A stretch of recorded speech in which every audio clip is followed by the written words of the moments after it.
Hello दोस्तों, स्वागत है आपके अपने यूट्यूब चैनल प्रतिभा ज्ञान पाठशाला में। आज हम इतिहास का अध्ययन करेंगे और इतिहास में महात्मा बुद्ध के बारे में पढ़ेंगे। प्राचीन धर्मों में से एक धर्म है बौद्ध धर्म के संस्थापक कौन है? महात्मा गौतम। इनके महात्मा गौतम जिन्हें बुद्ध भी कहा जाता है। ठीक है, पहले कहते हैं गौतम, जिन्हें बुद्ध कहते हैं, महात्मा बुद्ध। महात्मा बुद्ध का जन्म सबको बताया कि कब हुआ था? 563 में हुआ था। 483 में इनकी मृत्यु हुई थी।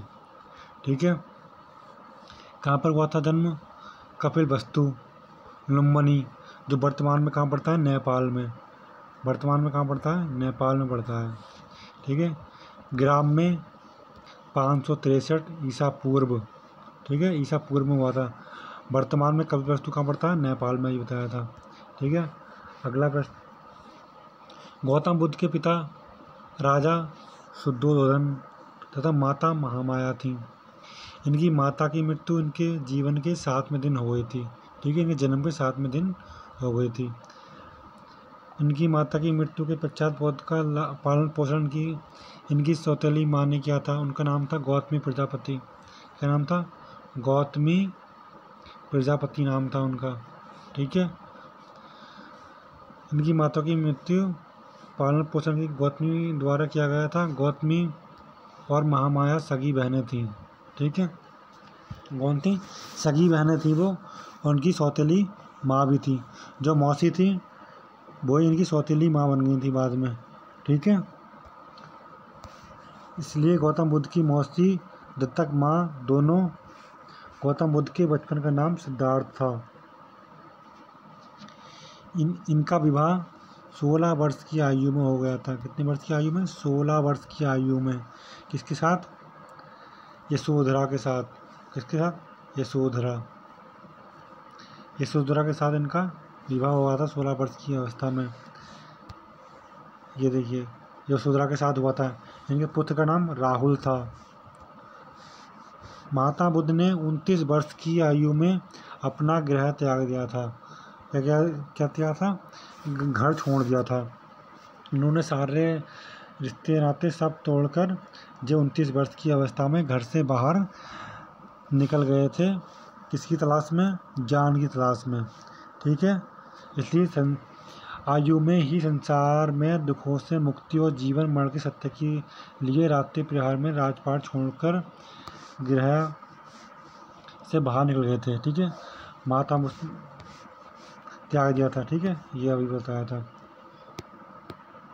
महात्मा बुद्ध द्वारा गृह त्याग किए जाने वाले को क्या कहते हैं? जब उन्हें गृह त्याग किया था तो उसको बौद्ध धर्म में की भाषा में क्या कहते हैं? महाविनिष्क्रमण। क्या कहते हैं? महाविनिष्क्रमण। महात्मा बुद्ध द्वारा गृह त्याग किए जाने को बौद्ध मतावलंबी महानिष्क्रमण कहते हैं, महाविनिष्क्रमण कहते हैं। महात्मा बुद्ध को बैसाखी पूर्णिमा के दिन निरंजना नदी के किनारे बोधगया बिहार के उरुवेला नामक स्थल पर बोधि वृक्ष के नीचे ज्ञान की प्राप्ति हुई थी। कब हुई थी? कौन सी नदी थी? निरंजना नदी। वर्तमान कौन सी है? फाल्गुन नदी। वर्तमान में क्या नाम है? फाल्गुन नदी।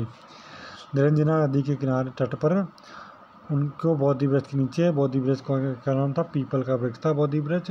उन्हें ज्ञान की प्राप्ति हुई थी। कब हुई थी? कितने वर्ष में हुई थी?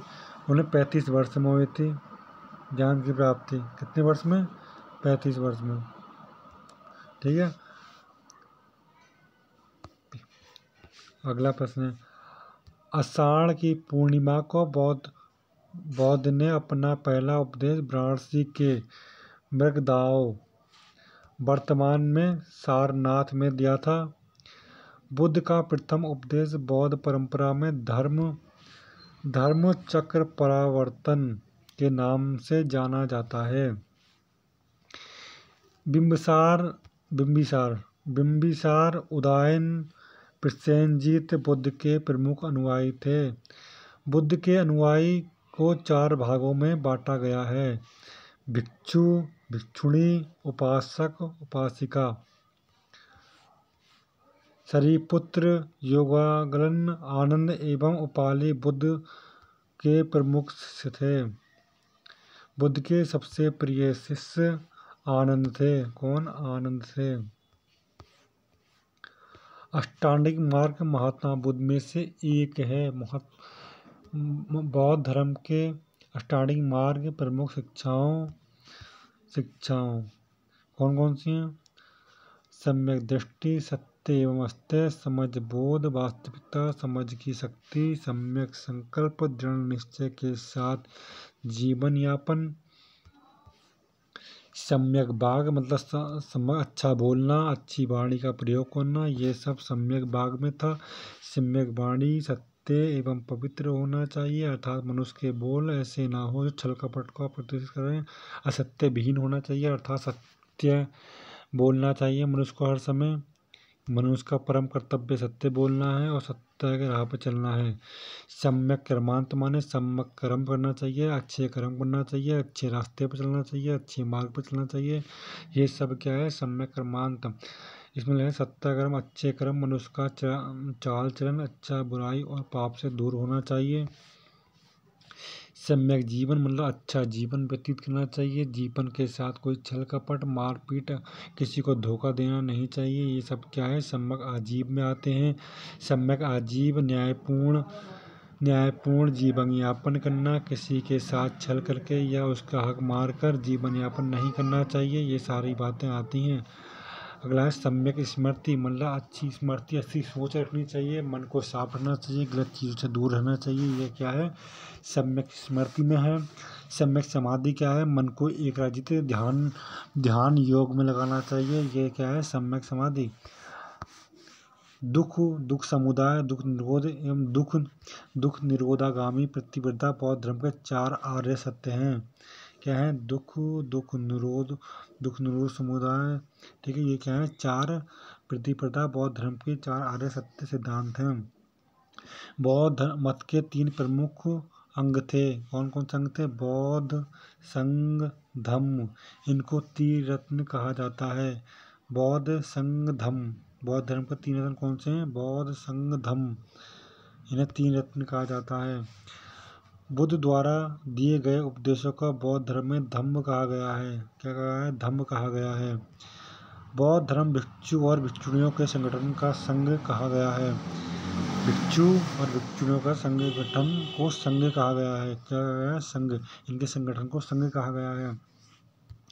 बौद्ध आत्मा और ईश्वर के अस्तित्व में विश्वास नहीं करते हैं, अर्थात इनका कहना है कि कोई आत्मा नहीं है, कोई ईश्वर नहीं है, क्योंकि मनुष्य जब चले जाता है, जब उसको महापरिनिर्वाण प्राप्त हो जाता है, बौद्ध धर्म की भाषा में मृत्यु को कहते हैं महापरिनिर्वाण, जब प्राप्त हो जाता है तो वो जीवन मृत्यु के भोग से मुक्ति पा जाता है। कि जीवन मृत्यु के भोग उसके कभी न जीवन मिलता है, न उसे मृत्यु मिलती है, मतलब एक ही बार का जन्म होता है और वो फिर अपने महापरिनिर्वाण प्राप्त हो जाता है, तो वो जीवन मृत्यु के उससे मुक्ति पा जाता है। इसलिए बुद्ध आत्मा और ईश्वर के अस्तित्व में विश्वास नहीं करते थे। परंतु जैन धर्म ऐसा धर्म है जो बौद्ध धर्म की पुनर्जन्म में विश्वास करता था। मतलब पुनर्जन्म होता है तो जैन धर्म भी यही मानता था कि पुनर्जन्म मिलता है, मनुष्य को अपने कर्मों के हिसाब से दोबारा जन्म मिलता है। अगर अच्छे कर्म करे होंगे तो वो कोई अच्छा विद्वान मनुष्य का रूप मिलेगा। उनने गंदे कर्म करे होंगे या बेकार कर्म करे होंगे तो उसी हिसाब से उनसे जानवर, चूहा, मकड़ी कुछ भी बना सकते हैं, जन्म हो सकता है किसी भी रूप में। ठीक है, बौद्ध धर्म का मानना था। अगला था बौद्ध धर्म में 3 संप्रदाय हीनयान, महायान और वज्रयान। ठीक है, हीनयान क्या था? हीनयान धर्म सिर्फ बौद्ध को एक महान पुरुष मानता था, लेकिन महायान शाखा बौद्ध धर्म को बौद्ध की पूजा करती थी बौद्ध धर्म में। ठीक है, चलिए। हीनयान संप्रदाय के अनुयायी का मुख्य लक्ष्य बुद्धत्व न होकर आहत पद की प्राप्ति था। ठीक है, काले पद की प्राप्ति था। कुषाण काल में बौद्ध धर्म 2 संप्रदाय हीनयान और महायान में विभाजित हो गया था। ठीक है, हीनयान संप्रदाय के लोग पाली भाषा का कौन सी भाषा का? पाली भाषा का प्रयोग करते थे, जबकि महायान शाखा के संप्रदाय के लोग संस्कृत भाषा का प्रयोग करते थे, मगर मुख्य रूप से पाली याद रखना दोनों के लिए। क्या? पाली भाषा। प्रथम बौद्ध संगति के अध्यक्ष महाकश्यप थे, ठीक है। और तृतीय बौद्ध संगति के अध्यक्ष कौन थे? कहाँ हुई थी? पाटलिपुत्र में हुई थी, अशोक के काल में हुई थी। किसके? अशोक के काल में। इसके अध्यक्ष कौन थे? मोंगलीपुत्र तिस थे, ठीक है। तीसरी बौद्ध संगति के अध्यक्ष कौन थे? मोंगलीपुत्र तिस थे, ठीक है। मौर्य शासक अशोक द्वारा किया गया, यहाँ लिखिए देखिए। और तृतीय बौद्ध संगति का आयोजन पाटलिपुत्र में महान मौर्य शासक अशोक द्वारा किया गया। बुद्ध के निर्वाण के 200 वर्ष बाद मौर्य शासक अशोक ने अपने धर्म महामात्रों के द्वारा बौद्ध धर्म का मध्य एशिया, पश्चिमी एशिया, श्रीलंका में फैलाया, इसे एक विश्वव्यापी धर्म बनाया। बुद्ध के संबंध में नैतिक शिक्षा प्रदान करने वाली सर्वाधिक महत्वपूर्ण कथाएं किसमें मिलती हैं? जातक कथाएं हैं, जो बुद्ध के पुनर्जन्म तथा बुद्धकालीन धार्मिक, सामाजिक एवं आर्थिक जीवन पर आधारित हैं। जातक कथाएं पाली भाषा में लिखी गई हैं। किसमें लिखी गई हैं? पाली भाषा में लिखी गई हैं, क्योंकि उस समय सामान्य बोलचाल की भाषा पाली थी। बुद्ध चरित्र तथा सौदारानंद महाकाव्य संस्कृत भाषा में अश्वघोष द्वारा लिखित है। किसके द्वारा है? अश्वघोष द्वारा। सौदारानंद, ठीक है। सारिपुत्र प्रकरण एक नाटक ग्रंथ है, जो महाकवि अश्वघोष द्वारा संस्कृत भाषा में लिखा गया है। बौद्ध साहित्य मुख्यतः त्रिपिटकों में समाहित है। यह त्रिपिटक कौन से हैं? बौद्ध धर्म का प्रमुख ग्रंथ है, जिसमें सभी बौद्ध संप्रदाय मानते हैं। यह पाली भाषा में लिखित है, इसमें ग्रंथों का समावेश है। ये पिटक कौन कौन से हैं? सुत्त पिटक, अभिधम पिटक और तथा विनय पिटक। कौन सा है? ये 3 पिटक हैं। इनका महत्वपूर्ण है, इनमें बौद्ध धर्म के बारे में जानकारी मिलती है। सुत्त पिटक, अभिधम पिटक तथा विनय पिटक, इसमें बौद्ध धर्म के बारे में जानकारी मिलती है। सुत्त पिटक, इसके बारे में पढ़ते हैं। बुद्ध के धार्मिक उपदेशों का संग्रह है। सुत्त पिटक में तर्क,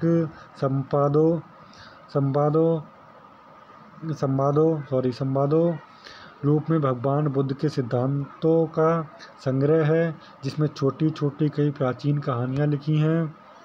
जिसमें लिखी हैं प्राचीन कहानियाँ लिखी हैं छोटी छोटी। अगला है हमारा विनय पिटक, इसके बारे में पढ़ते हैं। विनय पिटक में बौद्ध संघ के नियमों का वर्णन है। इसके नियमों के बौद्ध संघ के नियमों का वर्णन है। विनय पिटक का शाब्दिक अर्थ अनुशासन की टोकरी है। इसका प्रमुख विषय भिक्षु और भिक्षुणियों के लिए अनुशासन में रहने संबंधी नियम लिखे गए हैं। अभिधम पिटक में बौद्ध दर्शन की चर्चा में अभिधम पिटक में 7 ग्रंथ हैं। कौन कौन से हैं इसमें? धम्म संगनी विभाग, जातु कथा, पुगु, लंपत्ति, कथावत्थु, यमक और पत्थन। महात्मा बुद्ध की मृत्यु बौद्ध ग्रंथों में महापरिनिर्वाण के नाम से जाना जाता है। मैंने बताया था वे। महात्मा बुद्ध की मृत्यु 80 वर्ष की आयु में 483 ईसा पूर्व में हुई थी। कहाँ पर हुई थी? कुशीनगर में। ऐसा बताया जाता है चूर्ण द्वारा भोजन अर्पित करने से इनकी मृत्यु हो गई थी, ठीक है। किंवदंती के अनुसार मृत्यु के बाद बौद्ध के शरीर के अवशेषों को 8 भागों में बांटकर उन पर 8 स्तूप का निर्माण कराया गया।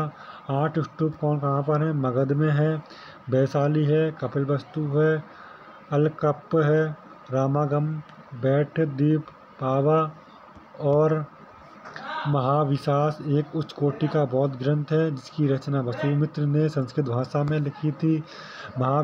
महाविभास का अर्थ है सार संग्रह। ललित विस्तार महायान संप्रदाय का ग्रंथ है। क्या है? ललित विस्तार महायान संप्रदाय का एक ग्रंथ है। इसमें महात्मा बुद्ध के जीवन का उल्लेख मिलता है। महात्मा बुद्ध ने अपना अंतिम उपदेश सुमक्ष को दिया था। ठीक है। बौद्ध संघ में प्रवेश करने वाली प्रथम महिला बुद्ध की सौतेली माँ गौतमी प्रजापति थी। क्या थी? गौतमी प्रजापति थी। तो यहाँ पर हमारा बौद्ध धर्म शॉर्ट में है। अगले बौद्ध धर्म के बारे में एक वीडियो और बनाई जाएगी, उसमें बौद्ध धर्म के बारे में और बताया जाएगा। कैसा लगा कमेंट में बताना।